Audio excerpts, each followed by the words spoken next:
এদেশে ইসলামের বিরুদ্ধে আইন করে যদি স্বয়ং ফেরাউনকেও এনে দেন টিকতে পারবে না।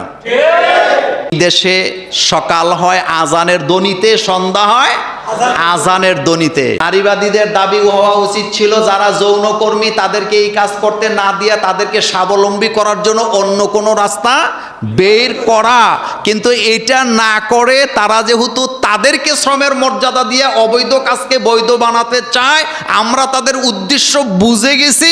তারা যে পশ্চিমাদের দালাল এতে কোনো সন্দেহ নেই। ডক্টর ইউনূস দেশের উন্নয়নে এত ভূমিকা রাখলেও নারীবাদী কর্মীদের বিপক্ষে নিজের অবস্থান এখন স্পষ্ট করেননি, তাদেরকে নিষিদ্ধ করেননি। অনেকে বলছেন তিনি পশ্চিমা সংস্কৃতিকে বাংলাদেশে প্রতিষ্ঠা করতে চান। এ বিষয়ে আপনার সুচিন্তিত মতামত আশা করছি। দেখেন, নারীবাদী যারা, তারা কি কোরআনের হাফেজ? আসতে কইছেন। তারা কি নামাজি? তারা কি পর্দা করে? তবে তারা নারীবাদীও না, তারা হলো সুবিধাবাদী। তারা কি বাদী? কারণ নারীবাদী যদি তারা হইতো তাহলে নারীদের নিরাপত্তা নিয়ে আগে চিন্তা করতো। কথা ঠিক কিনা? আচ্ছা বলেন তো, এই যে নারীবাদীরা একটা দাবি, একটা দুয়া তুললেন যে যারা যৌনকর্মী তাদেরকে শ্রমিকের মর্যাদা দিতে হবে।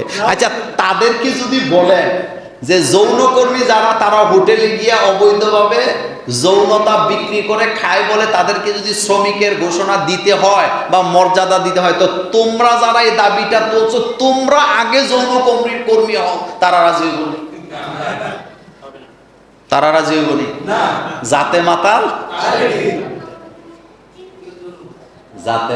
তালে ঠিক। তবে এত টেনশন করে না, এদেশে ডক্টর ইউনূস না, এদেশে ইসলামের বিরুদ্ধে আইন করে যদি স্বয়ং ফেরাউনকেও এনে দেন টিকতে পারবে না। কারণ এই দেশে সকাল হয় আজানের ধ্বনিতে, সন্ধ্যা হয় আজানের ধ্বনিতে।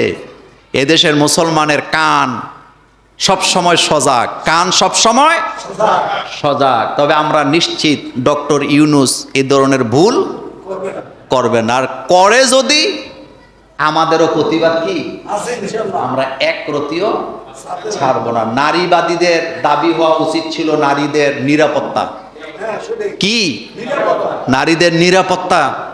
নারীবাদীদের দাবি হওয়া উচিত ছিল যারা যৌনকর্মী তাদেরকে এই কাজ করতে না দিয়ে তাদেরকে স্বাবলম্বী করার জন্য অন্য কোনো রাস্তা বের করা, কিন্তু এটা না করে তারা যেহেতু তাদেরকে শ্রমের মর্যাদা দিয়ে অবৈধ কাজকে বৈধ বানাতে চায়, আমরা তাদের উদ্দেশ্য বুঝে গেছি। তারা যে পশ্চিমাদের দালাল এতে কোনো সন্দেহ নেই। তবে এইটা আমরা ভয় পাই না। হাতি ঘোড়া গেল তল, ছাগলে কয়, বলে ছাগলে কয় কত জল। এত বড় সাহস না এগুলা করার, আর এগুলো আমরা মানবো।